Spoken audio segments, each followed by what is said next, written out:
Bonjour, bonsoir, bienvenue sur la chaîne du Sorcerer. Et aujourd'hui, ça va être très court, hein. C'est juste une première impression un peu après la sortie un peu surprise de cet album un peu à Génération X. C'est pas une review complète et tout. On va pas faire les reviews là, même pas un jour, même pas 2 jours, même pas 3 jours. Les gens font des reviews là, cac, cac, cac, cac, ouais, ok, classique, ouais, ok, 10 sur 10, ah, c'est pas comme ça. Quand tu as un album comme ça qui sort, tu prends ton temps. Prends ton temps. Vous avez vu, ma revue de Chromacopia n'est même pas encore sortie. La revue de Chromacopia, ça va sortir même le mois prochain. C'est pas encore sorti. Et quand je l'avais fait, j'avais appris 2 semaines après l'album pour bien le faire. C'est pas les gens qui font des reviews réactions. Bon, chacun fait ce qu'il veut, hein, mais moi j'ai toujours trouvé ça, c'est pas intéressant de faire des trucs comme ça. La musique, surtout quand tu as des gars comme ça. Tu analyses des gars comme ça. Comment vous allez faire? Oh ouais, j'ai mis le 1, 2, 3, 100, 6, 100. Oh ouais, ok, bon. Voilà la review, voilà ma note. Pas comme ça. Pas comme ça, tu prends le truc, tu prends le temps de suivre. Prenez le temps de suivre. Qu'est-ce qu'il veut dire par là? Qu'est-ce qu'il veut dire par là? Ok, pourquoi il prend ça? Pourquoi il fait la réflexion sur ça? Ah, ok. Décortiquer un album, quoi. Un album, ça se décortique. Un album, ça se décortique. Un album, ça se consomme pas comme si c'est du fast-food. On mange vite et voilà. Et voilà. Non, tu décortiques un peu ce que tu vois, quoi. Et pour l'instant, c'est les premières écoutes que j'ai. C'est sur on va dire, c'est ma quatrième écoute déjà. Les premières écoutes j'ai. Le premier constat que je peux dire, c'est que c'est l'album qui sonne le plus West Coast du gars. Quand je dirais West Coast, je dirais pas forcément même West Coast Los Angeles. J'ai l'impression beaucoup plus la baie. Un album qui renvoie beaucoup à la baie, à Area et tout. Qui renvoie à la baie, à Area et tout. C'est même ça qui me fait comprendre un peu que DJ Mustard, bon, même si les plus grandes productions, c'est un peu Jack Antonoff et Soundwave. Jack Antonoff et Soundwave, c'est un peu les productions qui sont un peu les producteurs qui sont très présents dans cet album. Jack Antonoff est le producteur phare de Taylor Swift et Soundwave qui est le producteur phare de Kendrick depuis le début de sa carrière. Oui, qui avait quelques sons avec DJ Mustard et tout. C'est un peu eux qui sont produits, mais DJ Mustard, un peu, ce que j'ai compris avec lui, c'est que c'est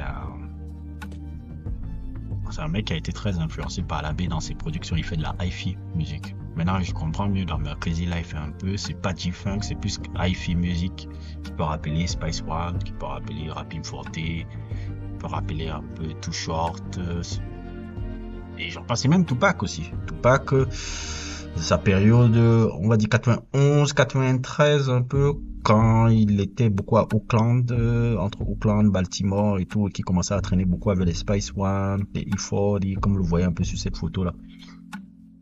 Quand il traînait beaucoup avec ces gens-là, et sa musique se ressentait là, surtout sa période Thug Life Volume 1, dont j'ai fait un sujet là, si vous ne l'avez pas vu, allez le voir. Et et c'est une release qu'il y en a eu, parce qu'il y a beaucoup, ça devait l'album, il devait s'appeler Thug Style. C'est passé de Thug Style à Thug Life. Et puis il y a beaucoup de releases de cette période-là. Et quand tu écoutes les musiques de cette période-là, c'est vraiment la musique de Tupac, période là où il était vraiment imprégné de l'énergie de la baie. De la baie, tout. Donc, c'est un peu ce que Kendrick renvoie là. Gen X, qui renvoie un peu à cette voiture dont il avait tweeté ça depuis, hein. Donc il avait tweeté ça carrément depuis son Instagram personnel là, je sais Jojo Rovski là, je sais pas. Il avait déjà placé cette voiture là qui est la dernière, qui est une marque de voiture qui vient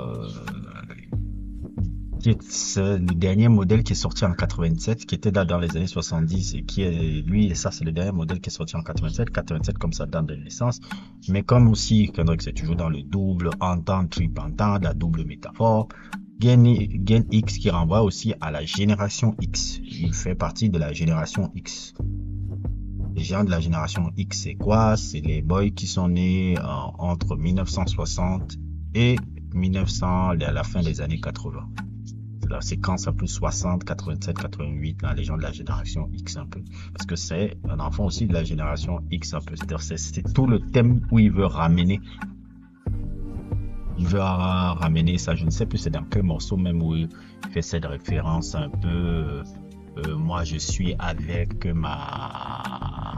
je suis en train de conduire ma voiture génération X en écoutant Sweet Love d'Anita Baker.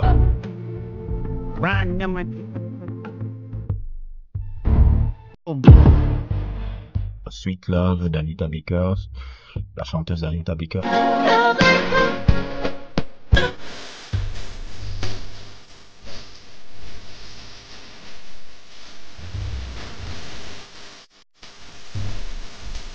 Je crois qu'on a fait un sujet sur, oui, on a fait un sujet sur Anita Baker Queens, si vous ne l'avez pas encore vu.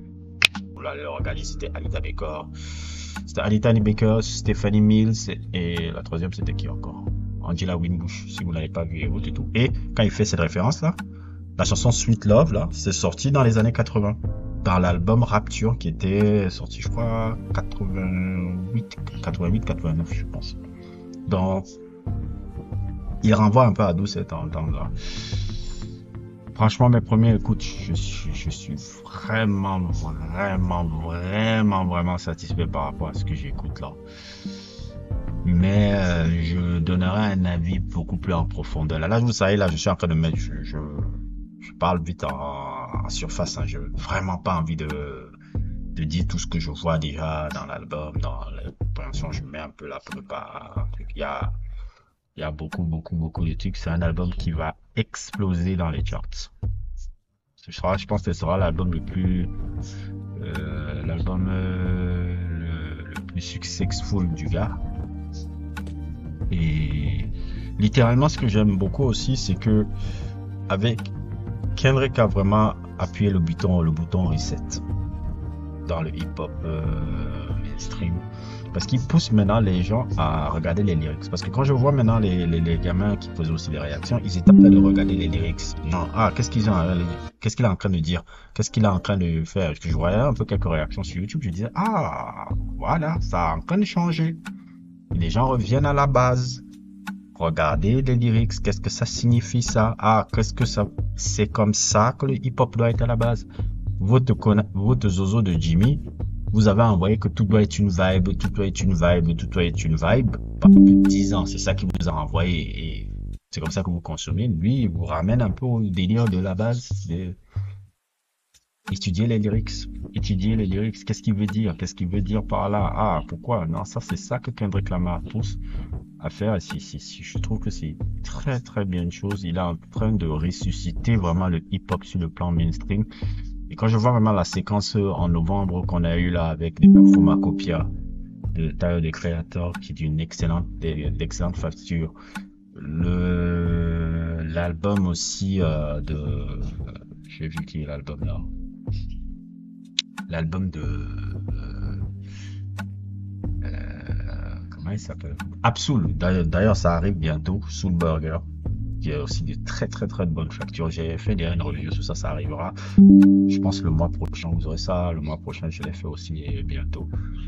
Non, nous sommes dans les premières réactions du délire. Et je ne veux pas aller plus loin que ça. Vous allez vraiment découvrir vraiment le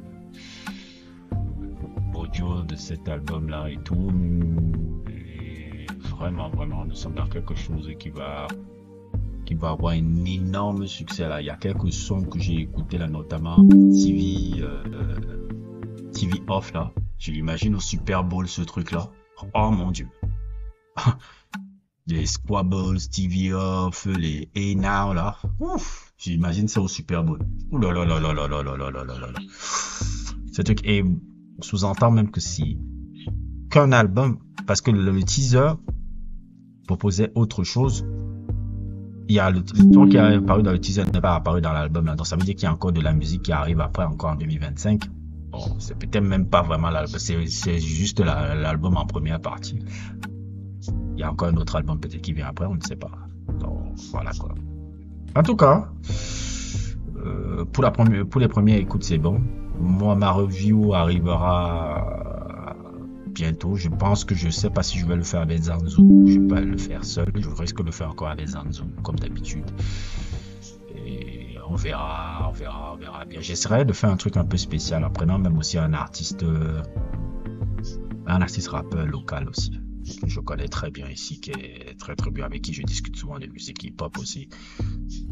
J'aimerais bien aussi l'inviter un peu dans la conversation, un peu que je voudrais qu'on fasse sur l'album là. J'essaierai de faire un gros truc. Gros truc. En tout cas, Bienix est sorti. Si vous l'avez pas encore vu, allez l'écouter. No comment. No comment. N'hésitez pas à liker, n'hésitez pas à vous abonner et à plus pour d'autres radios.